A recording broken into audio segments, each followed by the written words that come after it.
اور ہم net importer اب فوڈ اسٹاف کھانے پینے کی اشیاء کے امپورٹر بن گئے ہیں، اور 175 یا 173 روپے پہ ان چیزوں کو امپورٹ کر کے جب ڈالر اتنا اوپر جا چکا ہے، آپ سستی سپلائی کر ہی نہیں سکتے۔ دوسری چیز، ڈیمانڈ اینڈ سپلائی میکینزم بھی آپ کے متاثر ہوا ہے۔ آپ کی ڈیمانڈ جو ہے اس کے حساب سے اسٹاکس اویلیبل نہیں ہے، سپلائیز اویلیبل نہیں ہے، لہٰذا لوگ اسپیکولیشن میں بھی سٹے بازی کر رہے ہیں اور قیمتوں میں اضافہ ہے۔ تیسری چیز جو اس نے زیادہ ہٹ کیا ہے وہ یہ ہے کہ آپ کے انتظامی اقدامات جو ہیں، جو پرائس کنٹرول میکینزم کے لیے ہوتے ہیں، جس میں آپ سیز کرتے ہیں، جس میں فائن کرتے ہیں، جس میں سزائیں دیتے ہیں، بازاروں میں، مارکیٹوں میں deputy commissioner, assistant commissioner, price control officers وغیرہ وہ نہیں ہے، تو اس میں ہورڈنگس ہو رہی ہیں، اس میں ذخیرہ اندوزی ہو رہی ہے، تو ان سب چیزوں نے مہنگائی کو ریکارڈ بلندی پہ پہنچا دیا ہے۔ قیمتیں بڑھانے کے ساتھ ساتھ حکومت اپنے لیوریج بھی بڑھا رہی ہے۔ آئی ایم ایف نے شوکت ترین صاحب کی کل ہی کراچی میں ملاقات ہوئی تھی، ان سے گفتگو ہوئی، وہ کہتے ہیں کہ جی 600 ارب روپے کے پیٹرولیم لیوے لگانے کو انہوں نے کہا ہمیں، ہم کوشش کر رہے ہیں 300 سے 400 ارب لگائیں، لیکن یہ 300 سے 400 ارب پیٹرولیم لیوے بھی پیٹرولیم مصنوعات پہ چارج ہوں گے، ایک عام آدمی پہ چارج ہوں گے۔ 100 روپے کا اگر پیٹرول ہے تو اس میں تقریباً 25 سے 28 روپے یہ حکومتی کسٹم ڈیوٹی، سیل ٹیکس اور پیٹرولیم لیوے ہیں، یہ بھی پیٹرولیم مصنوعات کو مزید مہنگا بنا رہے ہیں۔ اس کے ساتھ ساتھ جب پیٹرولیم مصنوعات مہنگی ہوں گی، فرنس آئل مہنگا ہوگا تو بجلی مہنگی پیدا ہوگی، بجلی کی پیداواری لاگت مہنگی ہوگی، اور یہی وجہ ہے کہ بجلی میں مسلسل قیمتیں بڑھ رہی ہیں۔ نپرا ہر روز ابھی 1.39 روپے فی یونٹ بڑھایا تھا، مزید بڑھانے کے لیے ان سے آئی ایم ایف سے ایگری کیا ہے۔ تو آپ یہ دیکھیں کہ ہر جگہ سے پیٹرولیم مصنوعات کی قیمتیں بڑھ رہی ہیں، پیٹرول کی قیمتیں بڑھ رہی ہیں، بجلی کی قیمتیں بڑھ رہی ہیں، کھانے پینے کی اشیاء مہنگی ہو رہی ہیں کیونکہ امپورٹ کی جا رہی ہیں، اور پھر ڈالر جو ہے وہ آپ نے 175 روپے پہ دیکھا تھا کہ پہنچ گیا تھا۔ وہ تو شکر ہے سعودی عرب نے ہم کو $3 بلین کے فنڈز دیے اور 1.2 ارب ڈالر کے قرضے میں تیل فراہمی کی سہولت دی، جس کی وجہ سے ہمارے ریزروز کچھ بہتر ہوئے اور ڈالر جو ہے وہ نیچے آیا ہے۔ تو یہ سب چیزیں ہیں، یہ ایک عام آدمی کو بری طرح سے متاثر کر رہی ہیں۔ اس کی میں یہ سمجھتا ہوں کہ اتنی مہنگائی آنے والے وقت میں یہ اس حکومت کا اتنا بڑا چیلنج ہے کہ میں نہیں سمجھ سکتا اس کو وہ فیس کر سکیں گے، کیونکہ ہر آدمی روڈ پہ آنے کے لیے تیار ہے۔ ڈاکٹر صاحب یہ بھی بتائیے گا کہ موجودہ حکومت جو معیشت میں بہتری کا دعویٰ کرتی ہے، اس کا یہ مطلب ہوا کہ دراصل بیانات کچھ اور ہیں، گراؤنڈ ریالٹیز کچھ اور ہیں، اور جس طرح کی باتیں کی جا رہی ہیں اور جس طرح کا بتایا جا رہا ہے کہ کتنی درست سمت میں معیشت جا رہی ہے، یہ صرف اور صرف لوگوں کو یا دنیا کو گمراہ کرنے کی بات ہے، دراصل حالات کچھ اور بتا رہے ہیں؟ دیکھیں، یہ ہر حکومتیں یہی کہتی ہیں کہ ماضی کی حکومتوں نے بیڑا غرق کر دیا، پٹھا بٹھا دیا، ڈیفالٹ کر دیا، اور ہمیں ٹائم لگ رہا ہے اس کو بہتری کے لیے، اور بہتر انشاءاللہ ہو جائیں گی۔ اس چیز میں جو گراؤنڈ ریئلٹیز ہیں وہ اس سے برعکس ہیں۔ مجھے نہیں لگتا کہ حکومت کی گرپ ہے معیشت کے اوپر، مجھے نہیں لگتا کہ حکومت کے پاس وہ ٹیم ہے، good governance and competence team, جو مہنگائی پہ قابو پا سکیں اور لوگوں کو سستی اشیاء فراہم کر سکیں۔ افراط زر بڑھتا جا رہا ہے، 9% پہ پہنچ گیا ہے، اس کے فور کاسٹ جو ہیں وہ ڈبل ڈیجٹ ہیں، جبکہ انڈیا میں 5.5% ہے افراط زر، بنگلہ دیش میں 5% ہے۔ تو آپ کس طرح کہتے ہیں کہ خطے میں مہنگائی ہم سے زیادہ ہے؟ پاکستانی روپیہ جس طرح سے نیچے ہوا ہے، 2 روپے 1 ٹکے کا ہو گیا ہے، یعنی پاکستانی 2 روپے بنگلہ دیشی 1 ٹکے کے برابر ہو گئے۔ یہی انڈین روپی کا ہے کہ وہ ایک اسٹرانگ کرنسی ہے۔ تو آپ کی کرنسی بھی کمزور ہو رہی ہے، آپ کی جو مہنگائی بھی بڑھ رہی ہے، تو یہ ڈبل ایج ہٹ ہو رہا ہے ایک عام آدمی۔ اور میں سمجھتا ہوں کہ یہ جو 120 روپے کا جو ارب روپے کا پیکج دیا ہے، یہ لالی پاپ ہے۔ بھائی 2 کروڑ لوگوں کو وہ کہہ رہے ہیں کہ ہم 3 اشیاء جس میں گیہوں ہے، گھی ہے اور دالیں ہیں سستی فراہم کریں گے 30%.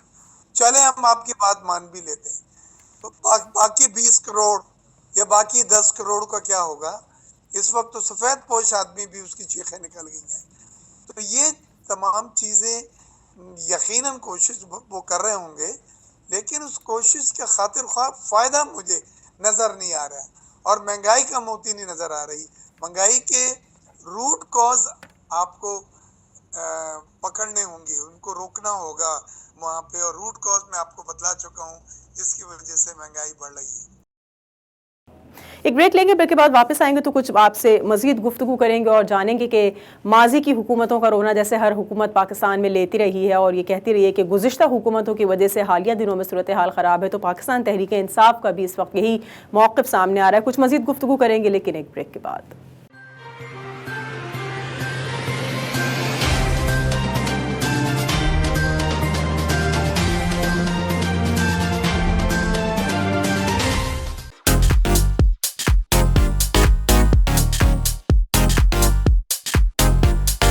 گاڑی خراب ہو گئی ہے تو ہرگز پریشان نہ ہو، یہاں وہاں کہیں نہ جائیں. سابو آٹوموٹیو ریپیئر پر تشریف لائیں اور اپنی گاڑی کی مکمل انسپیکشن کروائیں. انجن میں خرابی ہو یا ہو سسپینشن کا مسئلہ، ویل بیلنسنگ کرانی ہو یا پھر الائنمنٹ، ہر کام معیاری اور مکمل تسلی کے ساتھ کروائیں. سابو آٹوموٹیو ریپیئر ورکشاپ میں اپنی گاڑی کی نیو یارک اسٹیٹ انسپیکشن بھی کروائیں. 1259 McDonald avenue, Brooklyn, new York. 718-377-2323.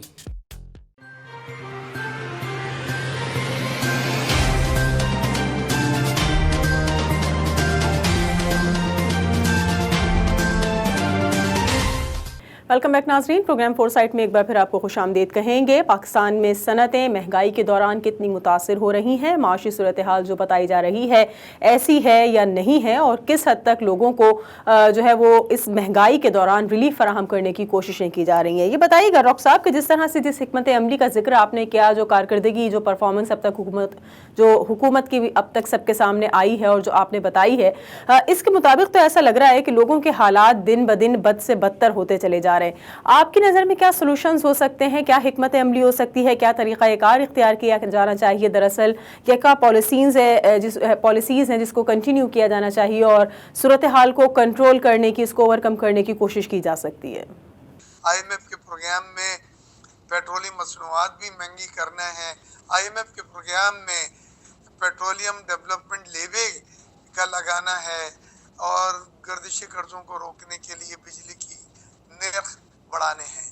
ساتھ ساتھ آپ کی بیلنس آف پیمنٹ جو قرضوں کی ادائیگیاں جن کو آپ اردو میں کہتے ہیں وہ بڑھتا جا رہا ہے، اور جس کی وجہ سے آپ کو فورن ریزرو جو ہے آپ کے وہ گر رہے ہیں. جب فورن ریزرو گرتے ہیں تو روپی پہ پریشر آتا ہے. اب چلیں ایک بار تو سعودی عرب سے آپ نے تعلقات کی بنیاد پہ تھوڑا سا اس کو سہارا دیا ہے، لیکن آپ کے قرضوں کی ادائیگی اپنی جگہ بہت زیادہ ہے، کیونکہ آپ نے جو قرضے لیے ان کی ادائیگی کے لیے اب نئے قرضے لے رہے ہیں. تو یہ ایک وشل سرکل ہے. تو مجھے تو اس میں 2 چیزیں ہی میں مشورہ صرف دے سکتا ہوں اکنامکس کے اسٹوڈنٹ کی حیثیت سے. ایک تو آپ کو اپنی پیٹرولیم مصنوعات میں انرجی کے لیے جو آپ منگاتے ہیں فیول، جس کو فرنس آئل کہتے ہیں، جس کو LNG کہتے ہیں، اس سے ہٹ کے آپ نے ملک میں بجلی، گیس جو ہوا سے، پانی سے، کوئلے سے، سورج سے، اس کو ہم کہتے ہیں متبادل ذرائع، آلٹرنیٹو انرجی سے بجلی پیدا کریں تاکہ آپ کا 12 سے 14 ارب ڈالر کا یہ جو بیل ہے پیٹرولیم مصنوعات کا جو بڑھتا جا رہا ہے کیونکہ قیمتیں بڑھ رہی ہیں انٹرنیشنل مارکیٹ میں، وہ کم ہو سکے. دوسری چیز، کھانے پینے کی اشیاء کو امپورٹ کم سے کم اب کریں، کیونکہ آپ کے پاس نہ فورن ایکسچینج کے ذرائع ہیں، آپ کا تجارتی خسارہ بہت بڑھ گیا ہے. آپ کا 15 یا 16 ارب ڈالر کا اگر امپورٹ ہے تو 4 ارب ڈالر کی ایکسپورٹ ہے، تو 11 ارب ڈالر کی تجارتی خسارہ ہے جو سال بھر میں بہت بڑھ جاتا ہے.